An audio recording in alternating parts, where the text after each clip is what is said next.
Whew, boy, if you thought summer went by fast, you are not alone. Because in 2 short weeks, Laura and I are going to be cutting a check to a charity, and we have no idea which charity we're going to be making this donation to. If you haven't caught our summer program before, essentially we're donating $1 for every rating and $2 for every review we have on Apple Podcasts. And we're going to be donating that to a charity that you help us pick, but we need to know what charities are your favorite. Find us on TikTok, Instagram, Twitter, Facebook. Track us down and let us know the charity or cause that you strongly believe in so we can make sure the dollars that you're making us spend go to something you care about. In addition to feeling good about yourself, if you leave us a written review, you are entered in a drawing to win a $50 Amazon gift card. That's right. So you can help us, help others, and help yourself this summer. So leave us a rating, write us a review, and most importantly, let us know who we should be making this donation to. All right, enjoy the show.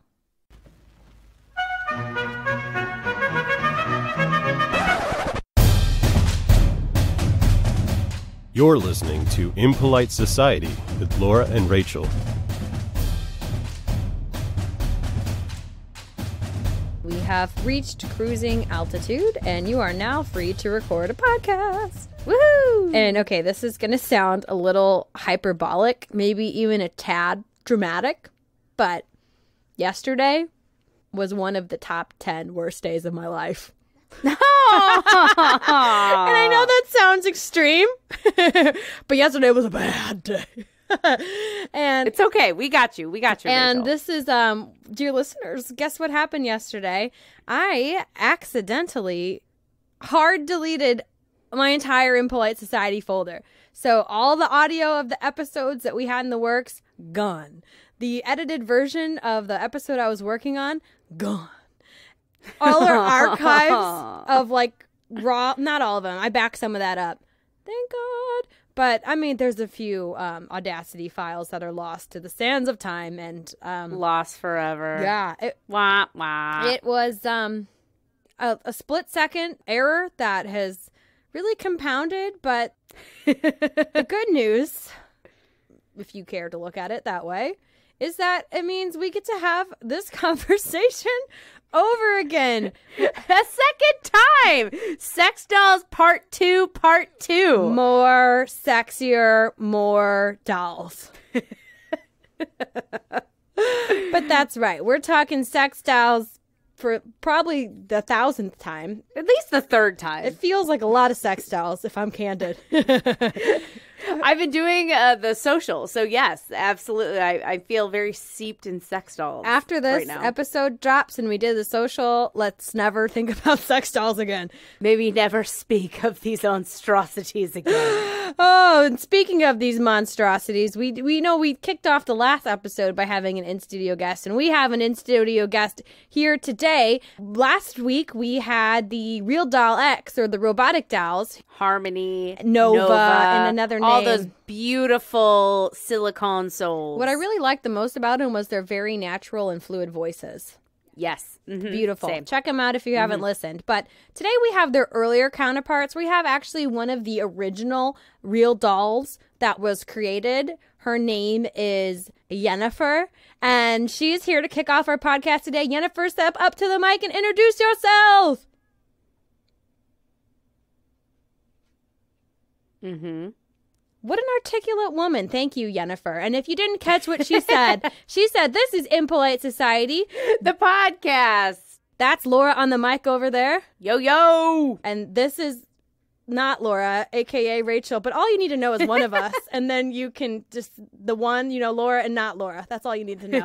And together, this is Impolite Society, the podcast where we dig into taboo topics. And we got the topic so taboo, we could not knock it out in one episode. We had to come back for more. We had to do a 2-parter on this biatch. And a double record. Well, today we are talking about the second part of Sex Dolls. And if you did not listen to the first part. The first part was the boobs. The second part is the vagina behind the knees. Yes, exactly. Somebody's learning. But essentially, last episode we talked about the history of sex dolls, which went way back farther than I imagined. And then we covered what exactly a sex doll looks like, how to take care of one, how you order one, and then who exactly are the people shelling out almost $10,000 to get one of these lovely ladies into their lives. Today, we're going to take a step further, and we're going to really dig into the future of sex dolls, as well as some musings about what sex dolls mean for people. I think it really comes down to, like, why does it matter? Why should we be talking about this? Like, a bunch of weirdos want to fuck some dolls. Why do we care? Oh, we're going to tell you why you should care. Yes, because we didn't do this. We didn't subject ourselves to probably 30 hours of sex doll. 30 hours? It feels like it. I mean, I have over 10 at least of editing shows. So, and research and talking. I think we're going to have like over at least 20 hours. Half a work week of our lives will be devoted to sex dolls. And it fucking matters. At least that's what I tell myself late at night when I think about the choices I made in life.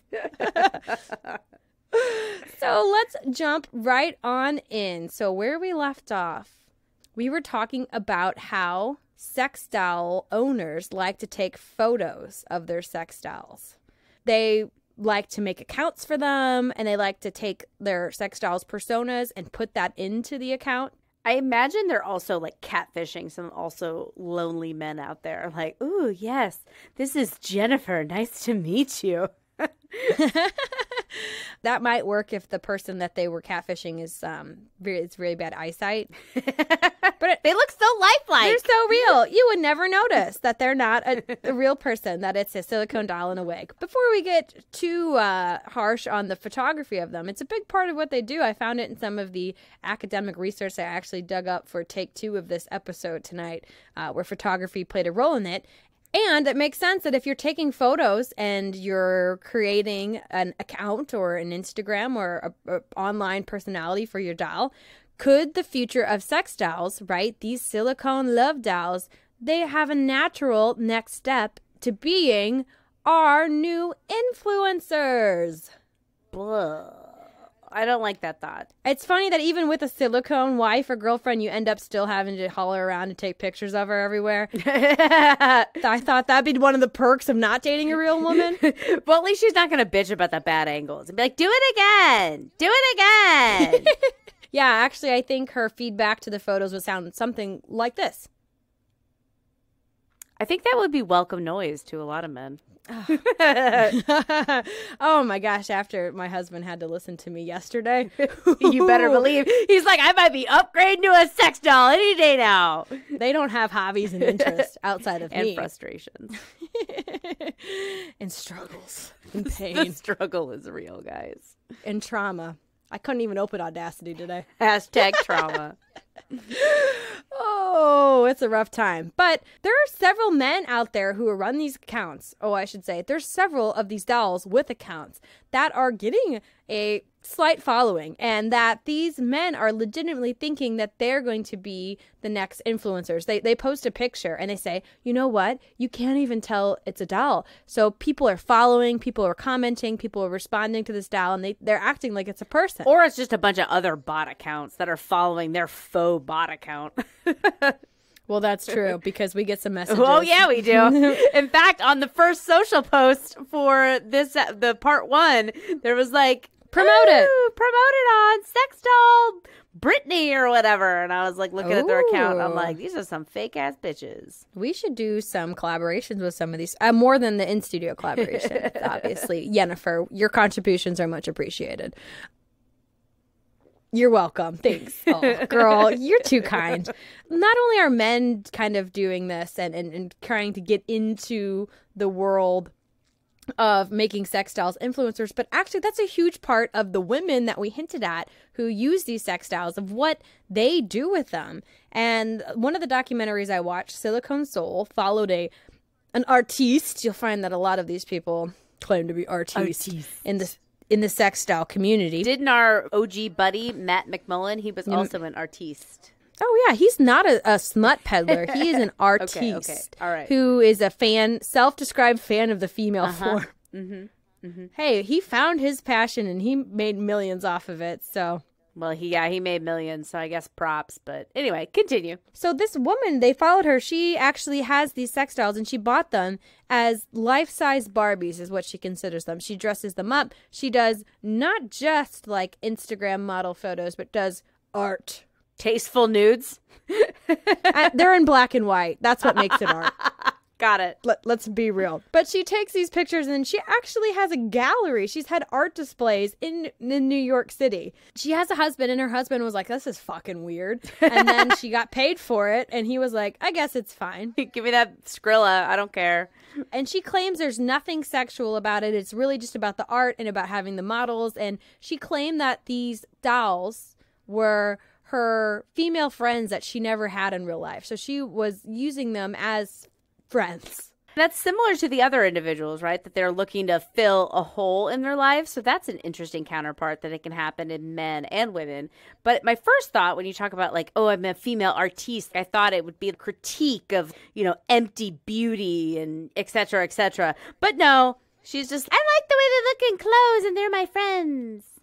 Should have taken the other angle, lady. Yeah, dig deeper. That's what art's about. It's not just about ladies in pretty clothes. It's not just about tasteful nudes in black and white. It's about commentary. Which I will say that they're not all tasteful because this is supposedly not about sex. These are not about sex dolls. But all of these dolls were like highly sexual clothing, like lingerie. And they were also in sexual situations. So I don't understand how you're not just making plastic porn and how it's art. But then again, I'm not part of the art community. Not an art critic. We're not in Soho. We're not, obviously my brand isn't firing at that level. I'm not. We're Midwest. We're Midwestern. We don't get that New York art scene. What's this pretty looking at picture? Very true. So there's a lot of layers to this. And that sex piece...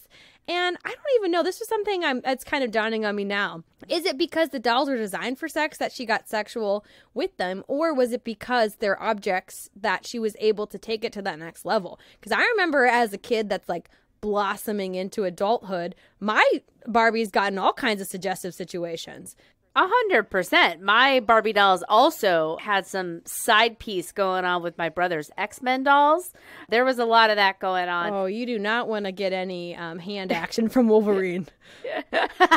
No fingers from Wolverine. It was more Gambit. My Barbies really preferred to get it on with Gambit, and who wouldn't? I mean, with that like New Orleans accent. But anyway, I think that it probably comes down to just how sexualized their forms are.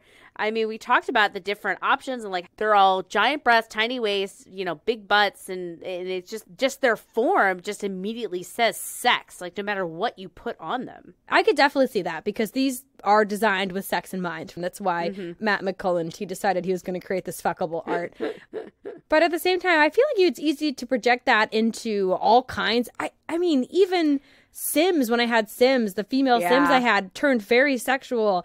And I don't know if it's like a weird way to explore that part of humanity, or it's because we're taught that women, through advertising, women's bodies are commodified and made as sex objects. I think that's an interesting point because, Sims immediately comes to mind. And now that you're saying like the Barbie dolls, it's like just necessarily like male or female. It was just like I have a male and a female version. And I was like, and what are we going to do? We're going to play out the human drama, which immediately means we go to sex. It's like the heightened thing to explore. That's an interesting thought that like whenever we have inanimate objects, we're going to project sexuality onto them. We have full control over them, right? Yeah. Because when you're playing with something that might have, I don't know what you play with that has autonomy or maybe a little bit of, it just seems like when it's Tamagotchis? I don't know. My Tamagotchi was frisky as fuck. Were they? Okay. Guests come over, it starts humping their legs. I'm like spraying it with the bottle, like, down, boy, down. No, but something about the passiveness of it is where it's easy to take it to that level. Well, I also murdered a lot of my Sims. So what does that say? Does that go back to that serial killer angle that we talked about? Yeah, if you have complete control over someone, that's probably why you get dictators that do all these horrible things.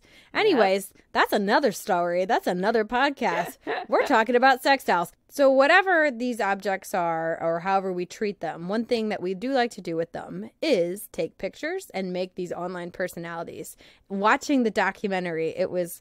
Again, another cringe moment when they said, oh, these personas, these dolls accounts are blowing up. They're going crazy. They had 7,000 followers. I would be thrilled if I had 7,000 True. followers. That's way more than us. Way more than Impolite Society. But that's not nearly enough to be like a true influencer Yes. or make money off of it. Yeah, if you have 10,000 followers, that's a micro influencer at best. And I would And they say haven't even hit that. no. And also, can you imagine what brands are going to be doing the paid sponsorships with Yennefer? Sorry, girl. Oh, I can imagine. But let's just say that we're not quite at the real doll, sex doll influencers yet. But don't worry when they're down on their luck waiting for the paid sponsorships to kick in and those promo posts. They have other revenue streams. They sure do. This is a real thing. Sex doll brothels. This was a real eye-opener for me. And I guess it makes sense, but woof. Woof. As soon as you think you can't get any lower, at least the original guys that I started talking about in the last episode, they were in love with their sex dolls. These guys are just using it and abusing it. The first sex doll brothel, that's words I never thought I would say in my life. The first one opened in Madrid, so hey Spain, Hey, hola. Spain, pervos. But it started spreading across Europe, and you can find them in most major cities. The documentary that I watched, Silicone Soul, focused in on a brothel in Germany. So how it works is essentially there's a living room that has these dolls sitting, just sitting around waiting, hanging out. I think this one is a little bit too quiet for me. I think I need one a little bit more precocious. Do you have any that, can insult my manhood? I think your manhood is already at risk if you're at a sex doll brothel, sir. So you come in, you have your choice, you pick whichever doll you want to spend some quality time with, and you get them for an hour to do with as you please. How much does an hour with a sex doll cost, you might ask? I ask, how much? I crunched the numbers, right? Because I care about factual accuracy and precision. I converted euros to doll hairs, or the American USD. Doll hairs. And it costs about $94 for a romp in the hay with a Yennefer of the world. That seems like so much to me. It seems how much expensive. does a real prostitute cost? I don't know. I don't know the conversion rates. I don't know what an hour with a woman costs, but I feel like it can't be that much more that you get a living, breathing woman, like even double the price. I mean, seems like it would be worth it. The kind of differentiator for me, which we might not know. Europe, you guys crazy over there. I'm not up in all the legalities of stuff.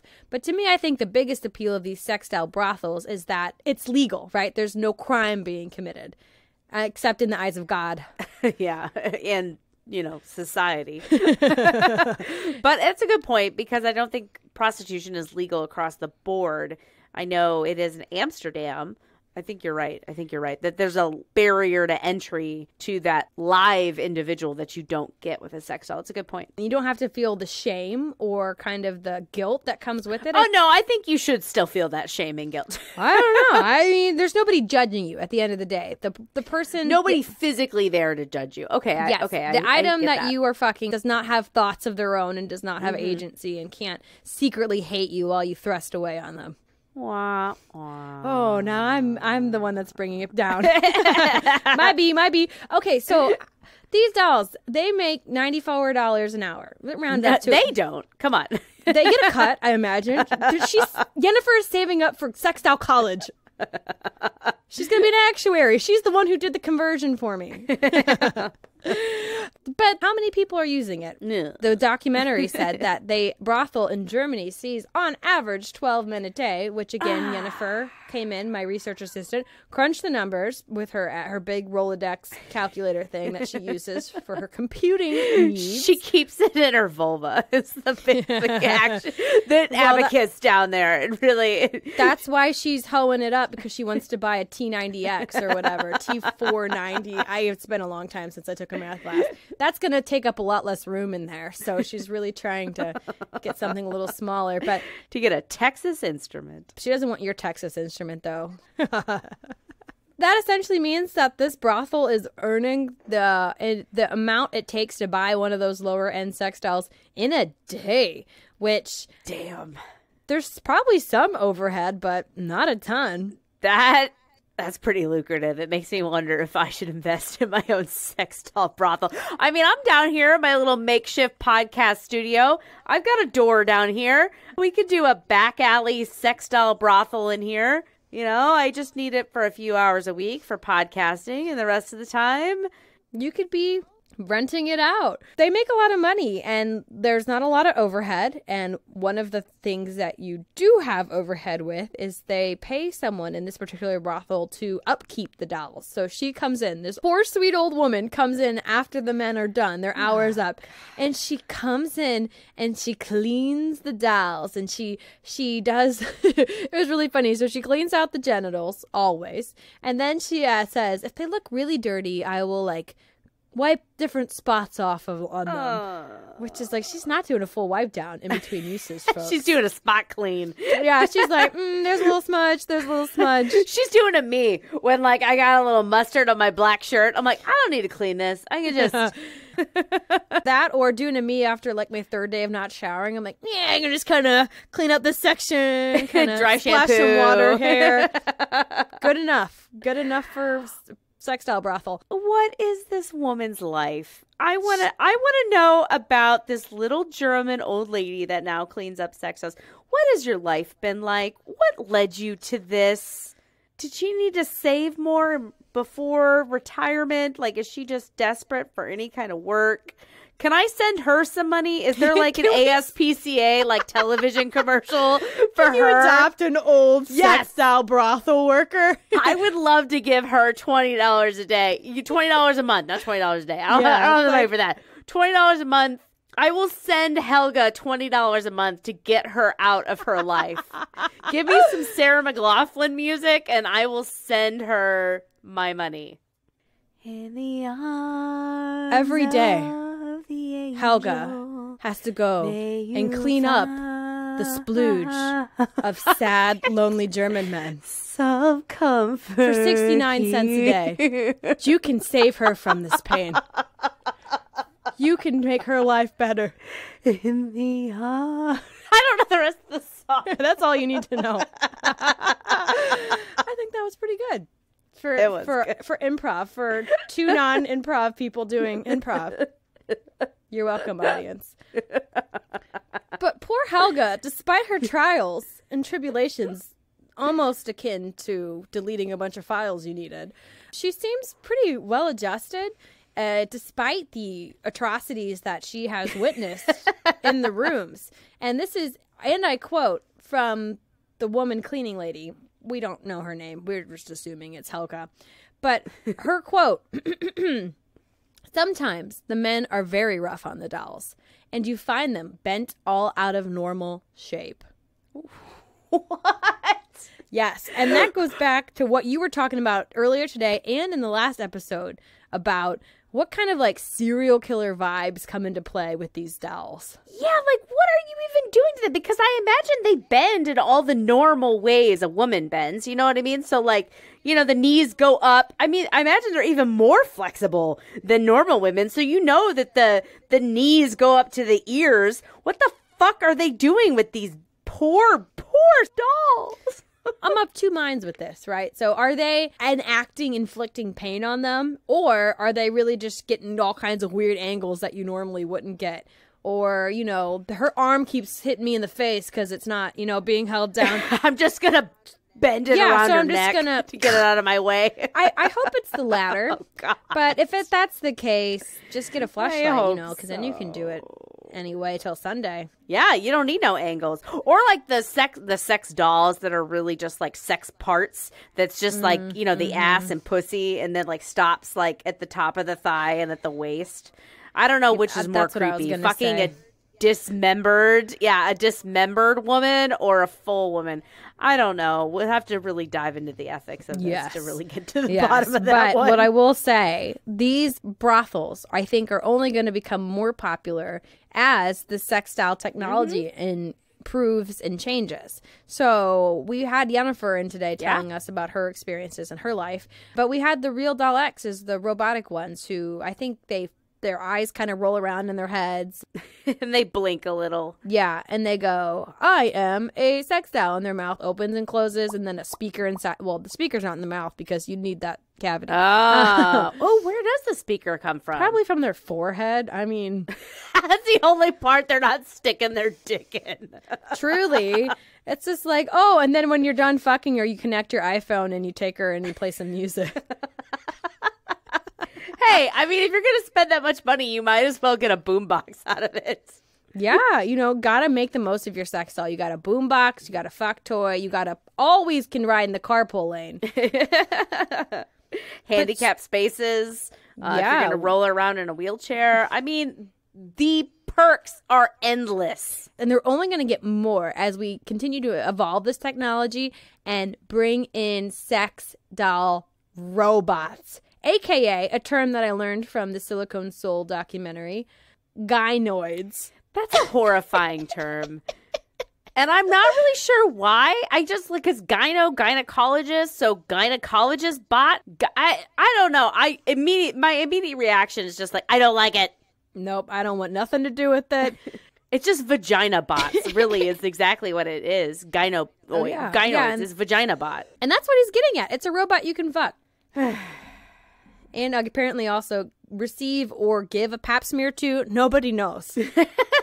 This is the future, and it's just going to continue to get more and more technology advanced, whether that's the receptors in the genitals of your sex doll that lets her feel your touch, or it's the kind of AI that they're using to create a companion experience.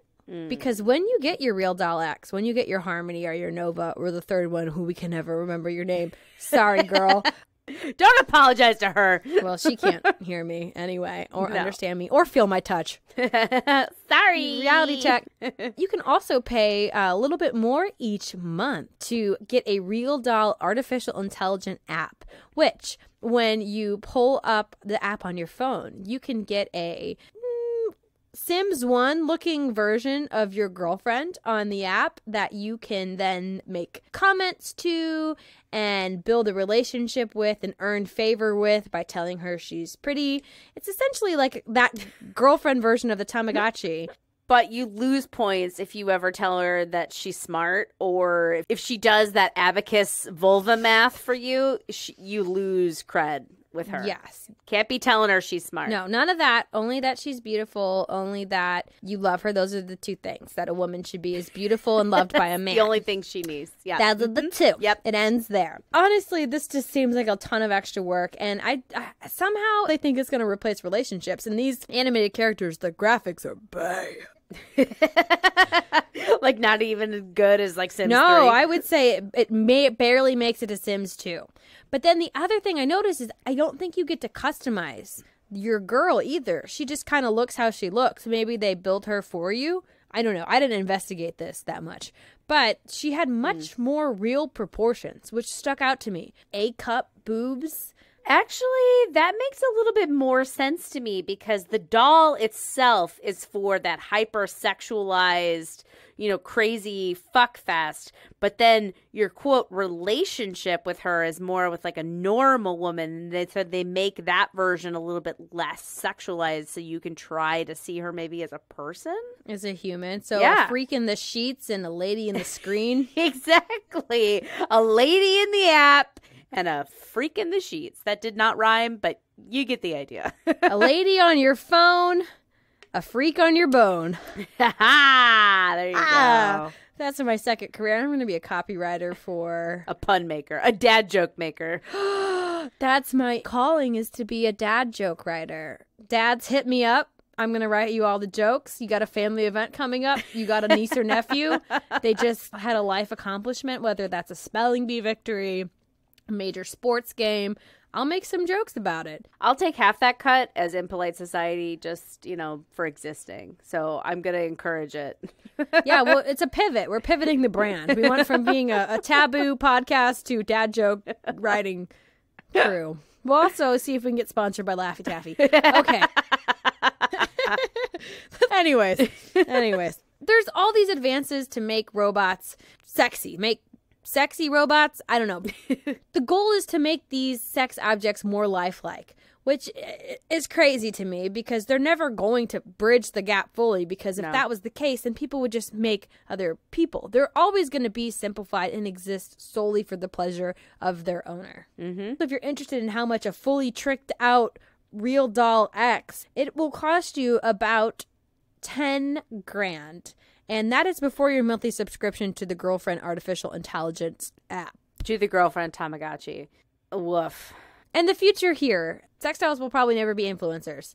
Brothels, we'll see. Maybe in Japan they might catch on a little bit more. Totally in Japan. I feel like they're into that kind of transactional stuff over there. Well, and they're just going to make them anime characters, and who doesn't want a fucking anime character in Japan? Exactly. Some people theorize by the year 2050, it'll be considered normal for us to have robot lovers. Wah, wah.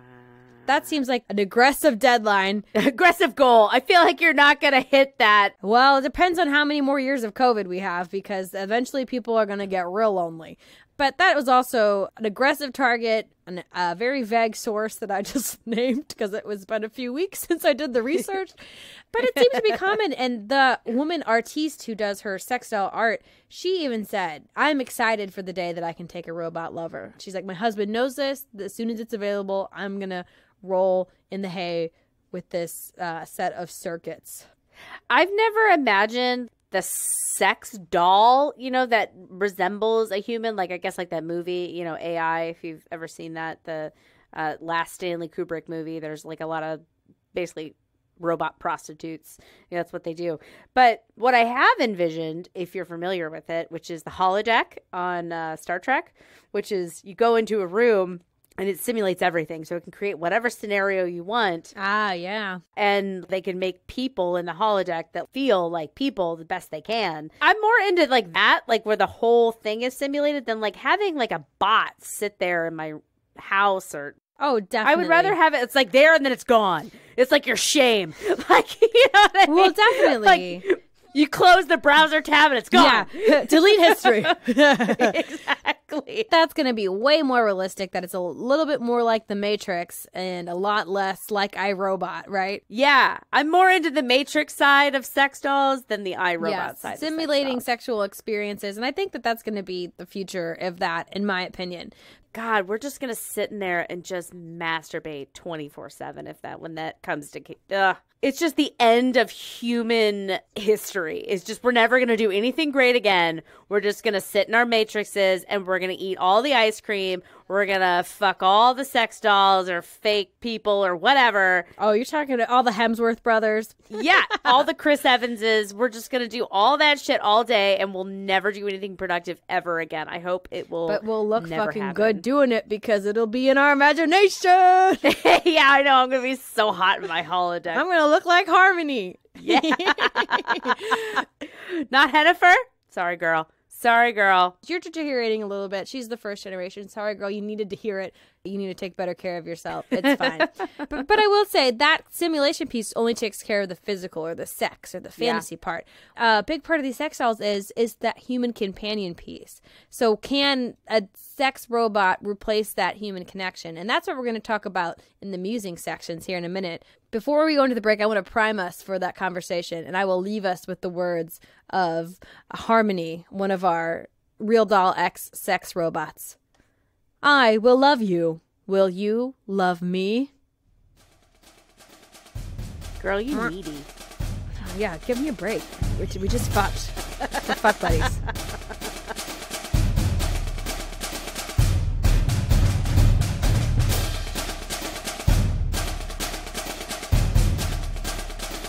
Okay, so we've spent way too much of our lives. Way too much of our lives talking about sex dolls. Speak for yourself. This is the proper amount of time that these ladies deserve. They deserve our respect, our attention, and our gentle, compassionate ear. And for that, I would say let's bring Yennefer on the mic one more time. Girl, unpack everything that you've experienced and we've talked about.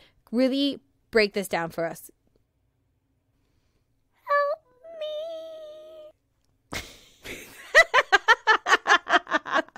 And I mean, if a sex doll could talk, That's probably what she would say, to be fair.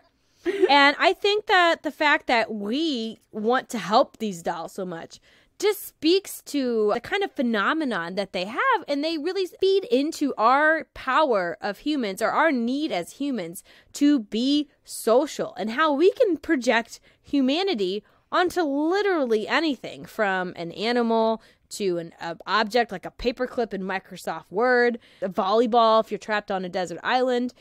These dolls, because they do look, I don't want to say human. I mean, they look a little bit more human than a paperclip or a volleyball. Well, they're humanoid, right?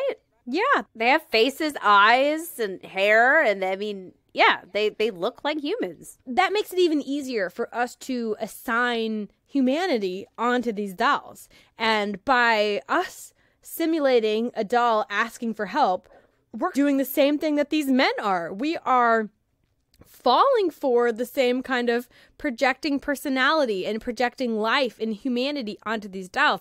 And I'll say it had me going the whole time, because they were hanging from hooks. They were being bought and sold. They were entering these unions that they had no control over. And I just wanted to save them. I totally understand that, because, I mean, if I can watch Castaway and genuinely cry in that moment where Tom Hanks tells Wilson, I'm sorry. I know, right? I even just get teary thinking about it.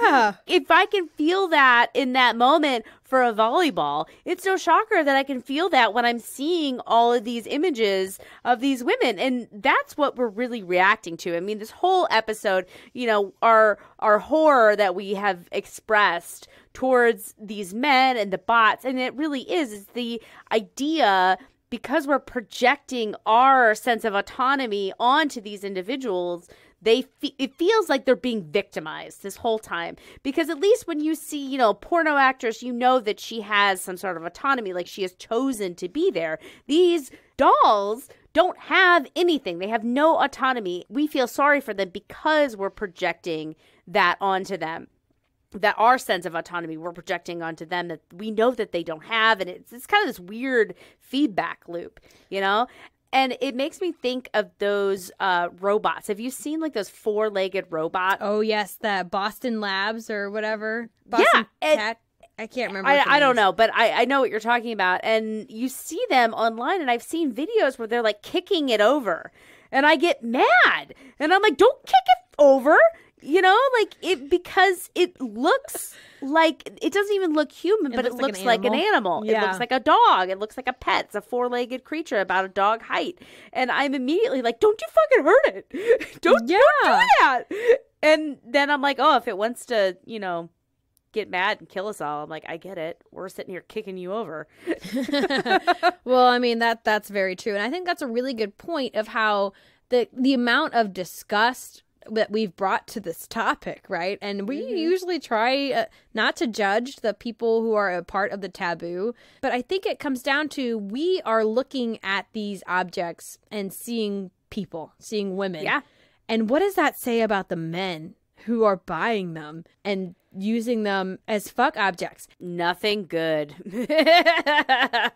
And what are the implications of that on a broader scale? Because the lines are so easily blurred in this situation because they look like people. Does having these objects that look like women in turn make it easier to objectify women? I think the answer to this is hell to the yes. Yeah. Snaps for that. No, that's 100% my opinion too. Because by indulging these men's idea that women are objects, we're really just reinforcing it to them, but then also kind of expanding it. And other men who might be curious, by even talking about it today, right? Well, maybe not the way we talk about it, but I hope not. I hope this has encouraged no one to get a sex doll. If you have the inkling to get a sex doll, maybe question that a little bit. Oh, I'm getting kind of high and mighty, aren't I? Well, I got to walk it back. Think about when you see a woman's body hanging from a hook in a warehouse. Does that make you feel excited? Yeah, or does it make you feel uncomfortable? We haven't done an episode yet on porn and sex work, but I have hard opinions about it. And this kind of all ties back into that. It's turning women who have hopes, dreams, aspirations, a history. It's turning them all into a one-dimensional thing that you can play with. Even like, pornography or sex work. Okay, fine. Then I guess on one level that you're just owning a part of them or a part of their time. Yeah. But with sex dolls, you're literally owning their whole being. And no, they are not real individuals. But again, all of these lines are blurred. I mean, that's why these men are getting them, is because they want to feel like they're in the relationship. Do they want to be in a relationship with someone that they completely control? And I think the answer to that is yes, they do. And so this just leads to so many dark places of this idea that women are not people. They're not autonomous beings. They're dolls to be played with. And that derive their meaning or their value or their existence. Yeah, from their relation to men or what they can do for men. Yeah. And it's interesting how this documentary frames it up. And I think, were being pretty sympathetic to these men and showing them as kind of a loving relationship. And what I heard over and over and over again was that this doll is my dream girl. It lets me be with my dream girl. They are with these women that they consider to be ultra hot women they can never have sex with in real life. And they describe them as their dream girl. But my question here is, are these their dream girls because they look like the models they've been lusting after their whole life?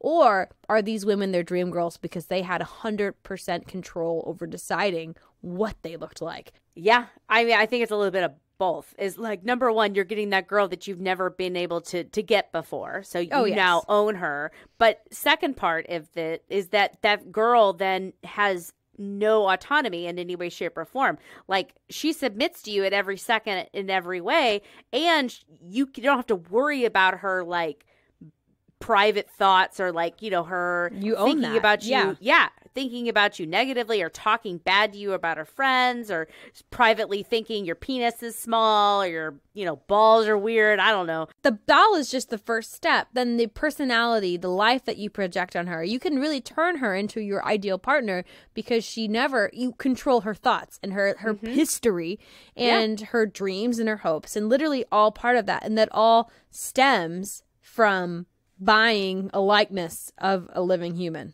Yeah, I mean, it's just all ultimate control. I mean, I think that's what these guys are getting off on, is ultimate control. That goes back to the kind of men who have bought them, or the kind of men who are buying them are ones who are divorced or ones who are single and can't make a relationship work. They probably, like the guy, homie, who was pushing his girl or his doll around the zoo, he brought up how his wife had cheated on him at every opportunity. He probably did not feel a lot of control in that relationship. But when he had the opportunity, why would he not choose a woman that he could completely control? And it also brings to mind, it's like, what bunch of self-indulgent bullshit. We do talk to each other and on a mic and record it. Okay, all right, fair. But at least fair. we're not buying a doll to talk at and make them listen to our podcast. All of our listeners are now sex dolls. We just buy people to hit download. Oh my God. It's like if influencers are buy followers. Next level shit. Or we all just have our own version of sex dolls. I think that's a good point of like, it's this ultimate self-indulgent stuff where you're just living in a fantasy 24/7. It's just like, I reject all reality. I substitute my own. And that is that I'm in a relationship with a beautiful woman with, the best body in the world who wants to fuck me 100% of the time. It's just a total rejection of reality. And I'm going to live in this super fantasy world. And that's sad. Yeah. And okay, because the other thing, you've mentioned it a few times, and I meant to bring it up when you talk about it because it kind of feeds into it as well when you say the best body in the world. When these bodies that these dolls have, they're not real. Yeah, you've mentioned it several times, and I guess that's it. I've taken the bait and hook. This is what a woman is supposed to look like when no one looks like it. But I mean, even the most beautiful women in the world, like who do you think is the most beautiful woman in the world? Oh man, I don't know. Yourself. That's the answer. Okay, me. Even you. You don't look like a sex doll. I don't know. Sorry, that was supposed to be a compliment, but it got weird fast. We've already described how the sex doll industry does not have a thick version. So no, I don't look like a sex doll. I know what you mean. I know what you mean. Playboy models don't even look like this. It's like you drew it. It's like the comic book version Of a female. Yeah. Yes. Which is just preposterous. Which, how far did you go that that's your idealized version of a woman? I mean, and my ideal versions of a woman, as we've clearly established. God, I've been sucked down the wormhole. If you took a caveman and you gave him option between a Barbie proportioned woman and a regular proportioned woman, he's not going to pick the Barbie proportioned woman. He's going to pick whichever. It's going to be random because he don't give a fuck. Because he's must put dick somewhere. I don't know. He's like, I got this thing. It needs to go somewhere. Because we're not evolutionarily designed to like that. I mean, I'm sure it's a societal thing for sure. I mean, I'm sure there might be some like flags, like big tits, that signifies fertility, and like hips, and somehow that really got skewed. Kind of like the sugary foods we eat. We really leaned into like those kind of core desires and made these awful things. You mean these delicious mutations? These delicious things that we can't put down, right? Yeah. Because if you could have an Oreo, or you could have like a naturally sweetened cookie. Like an apple. An Oreo or an apple. You're like, give me that fucking Oreo. Oh my gosh, are we as bad as these men because of how many Oreos we eat? Probably. Oh no. We all have our vices. I guess that's what it is. We all have our vices, right? I know mine is sugar and food. Some people's is sex. So maybe I should take off my judgmental goggles and show them a little bit more compassion in the way that I'm addicted to sugary sweets. They are addicted to sex. To the idealized version of sex. Maybe I should give them a little bit of compassion. But at the same time. But what about Helga? I'm not trying to let these guys off scot-free because I have not spent all this time. I mean, I think that was very fair. That was growth. We have experienced growth once, we spend our 30th hour on sex dolls. You got to get past the horror and move on. Yeah, and think about it kind of on a bigger scale and bring that kind of critical thinking level. But at the same time, our vices that come down to like indulging in these caveman shortcuts of food and mine's booze. Probably alcohol. But they don't hurt anybody else. But contributing into buying and commodifying female bodies, it leads to people treating women like garbage. Yeah, it is a greater societal implication because when I eat this Oreo, I'm just fucking myself over and my future self, whereas opposed to by perpetuating the stereotype, you're helping along the thought of women as objects. Yeah, good point. People who are trafficking women, people who are abusing women, people who are doing all these kind of horrible things. But we're also getting to the age, the societal point of our evolution, where those Oreos are starting to talk back and stand up for themselves and say like, hey, I'm not an Oreo. I am a sentient being. That's a really weird way to say, are men potentially turning to these sex dolls because of women gaining more autonomy, women having more credibility when it comes to areas of sexual assault? Is this world of Me Too just so darn confusing for these red-blooded boys that they have to turn to objects to release their passions? This sounds like a load of horse shit. In my professional opinion, that sounds like a bunch of horse shit because it's not like these people are, super sophisticated and socially apt and they can, make real relationships. And then they've chosen like, oh, this option A, a whole woman is too complicated. So I'm going to go with option B because I don't want to get myself in trouble. No, they don't even have option A. They're going for option B because they're a bunch of fucking losers. Yeah, I mean... Sorry, not sorry. I will say, there's two parts of that. The first is, like, I could see where this world of consent definitely makes hookups harder. Muddy. Yeah. Yeah, it makes hookups harder. So if that's the world you're living in, I don't know. I don't think that would ever make you resort to a sex doll. No, if you've got an option of a living, breathing vagina, you're going to go... if these guys, if they were given an option for a living, breathing My vagina is breathing. It creeps... Oh, my vagina breathes like a 87-year-old smoker. But if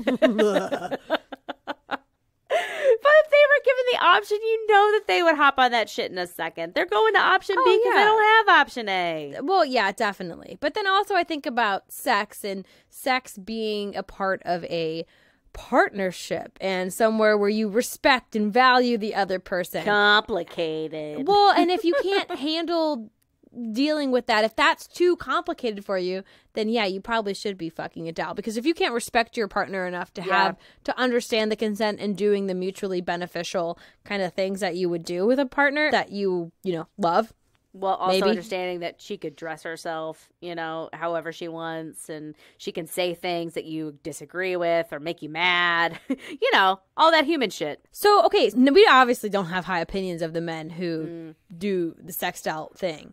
What? So, but we've been so fair and impartial. I had to say it. I tried with my food analogy, but you made really good points and I was easily swayed. I try to be sympathetic. I really came around to furries. I'm You did? pro furry these days. I was a little like, It has its own issues. It's got its own things. There's definitely layers to that as well. But this one I can't get on board with. So that my final question for the musing section is, does it fucking matter? Does directing these creeps' attention towards objects and maybe more men moving towards objects in the future, does it set women free potentially? Does taking the burden of fulfilling sexual desire off real women and onto overly sexualized objects, can that actually free us from the stigma of being those objects ourselves? I think it's a good question, but I don't think that it is a realistic future because, again, we talked about option A and option B. These men go to option B because they don't have option A, which is a living, breathing woman. And so I think that if there's always a possibility of that connection. I think it's hardwired into us that we just want to connect. I mean, there's something chemical about it. There's the pheromones and the smell, of a partner and warmth of their skin that you're never going to be able to duplicate with silicone, no matter how many heating blankets you put on her. It's just not going to be the same. And I don't think that's something that you can get rid of.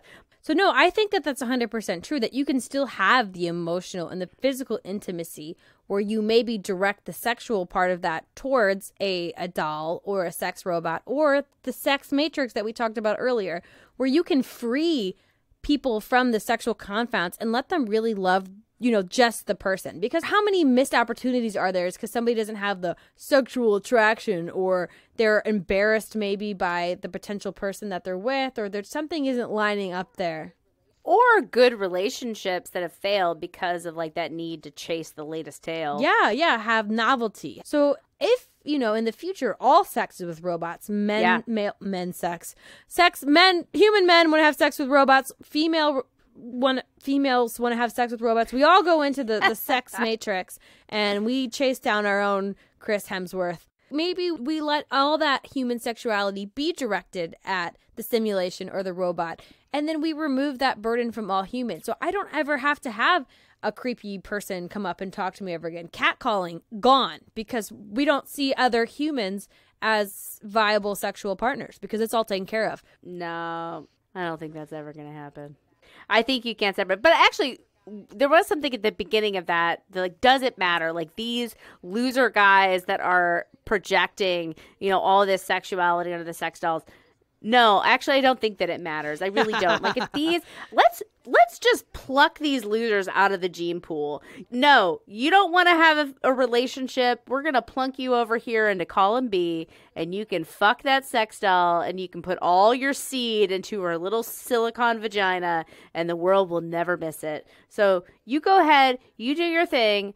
I'm going to be creeped out for you, but no, it doesn't really matter. And I think that has more to do with their socialization than it does necessarily their DNA, because that starts to get into eugenics territory. No, you're right. It's not but I'm just saying, nobody wants to fuck you anyway, so go fuck your sex doll, whatever. Okay, but these guys, this could be a first step in correcting the patriarchy, my favorite thing to talk about, because 50 years ago, they would have had a submissive housewife. They would have. You're right. Who would have taken care of them and that they would have procreated with and that they would have modeled that relationship to their progeny. And then thus perpetuated that terrible relationship. And you're right. It's not eugenics. It's not they're bad DNA. It's just that cycle that is perpetuated by seeing it in your relationship. So women Don't let your partner treat you like an object, because that's going to help women in the long run. It might be hard today. You might have to break up with your boyfriend. Yeah, your shitty boyfriend. Get rid of him.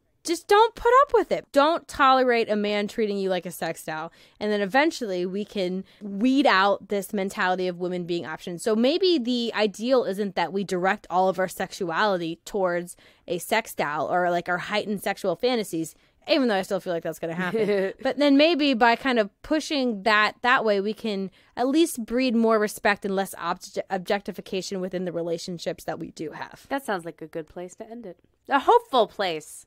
We really pulled a grain of positivity out of this bleak subject. Out of good old Olga, Nova, Hennifer. We appreciate you all. What a cast of characters. And thank you all for joining us on part this 2 of Fuck Puppets. Part 2, hour 1,000 of fuck puppets, leather fuck pouches. Dutch wives. How many other names can we come up with? I don't know. My brain's fried at this point. I've had enough of this, and I am ready to put this at rest, and I hope you had a good time. And if you liked what you heard, be sure to tell a friend about it, and, recommend us. Recommendations are our lifeblood. Friends, don't let friends listen to bad podcasts. That is so fucking true. And we are just two nobodies trying to make it in a world of 2 million podcasts. So we are scrapping, and we appreciate any listener that you're going to send our way. Send us your curious. Send us your downtrodden. If you have friends who like to dig into these big conversations, whether that's late night after a few drinks or maybe if you something else, But if you like to have these big conversations, they'll probably like this podcast, because who would have thought sex dolls could be so educational and also so depressing? Well, lots of depression, for sure. I have to go drink myself to sleep after this. But also, we talked a lot about the human condition. So if that's your vibe and your friend's vibe, let them know. You can also help us connect with other cool, curious people by leaving us a rating and review on Apple Podcasts. And follow us on the socials, on Instagram and TikTok. We've got some others, but those are the ones that are most active. The ones we do the most. Yeah, those are the fun ones. Come get frisky and fun with us on TikTok. Laura wears hats. They look great. She's got cute hats. Thanks. I got so many hats. Yes. Check out her hat of the day. Oh man, I should make that a thing. I have so many hats. I'm gonna make a different TikTok for every hat I have. Yes. I would do that, but I have one hat. It'd be one day. Yeah, that's us on social. All of the things. Thank you so much for listening. We'll be back in a week. Oh my gosh, 3 straight weeks of impolite content. And we even know what we're talking about next topic, which we don't usually. We're talking about cannibalism. The first time was great. It's going to be even better. The same way I think this one was even better. I think it was. Somehow we landed on better content. I should just delete our files more often. No, please don't. Oh, with that, it is, what is that? Is that the demons of my past mistakes banging on my head? No, it's just the drums, Rachel. Oh, your past is full of acceptance and love. No, oh, well, thank you for that. Lee, maybe from your end. My internal demons are torturing me still. That's, again, why I have to drink to quiet them. They look like sex dolls, and they want to be people. They want to be fucked. No, they want the right to vote. And remember that you can sponsor Helga for just 69 cents a day, and that's really what the message of this podcast is. We love you guys. I think it's time to wrap it up. Good night. Bye. Goodbye. Whatever time. You know the drill. See ya. Get out of here.